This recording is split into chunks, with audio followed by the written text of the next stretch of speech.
Shell oil site seized by Nigerian state over unpaid damages.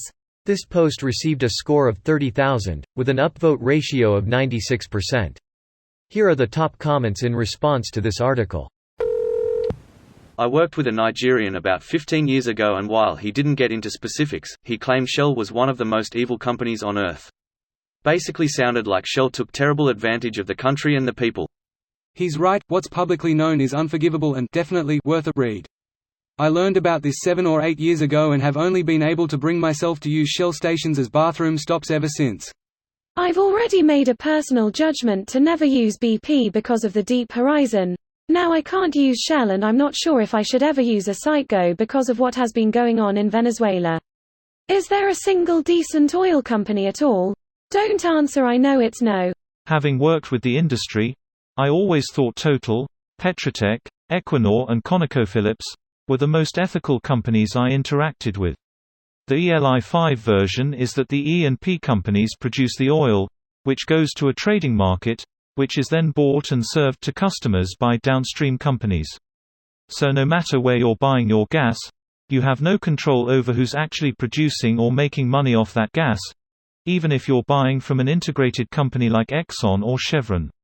I'm not telling you that your ban on BP gas stations isn't worthwhile, as they do make some money there as well, but just pointing out that, even if there was a completely ethical oil company, you'd be unable to only support them alone, unfortunately.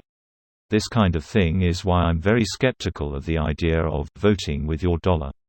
Obviously it does something, but really, consumer choice is often illusory, and consumers have virtually no power over corporate decision-making.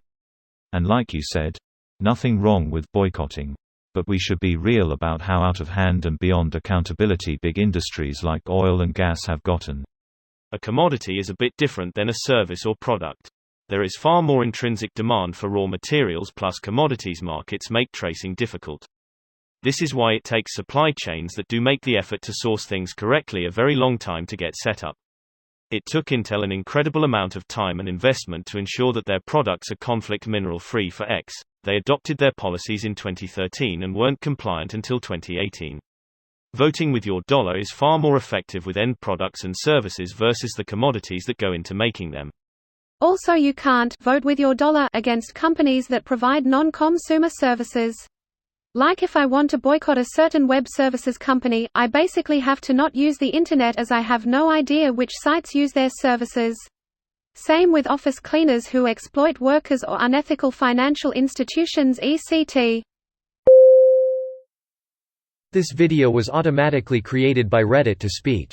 The article and comments in this video were selected from Reddit according to their upvotes, and any paraphrasing was performed by smmry.com, without any human intervention.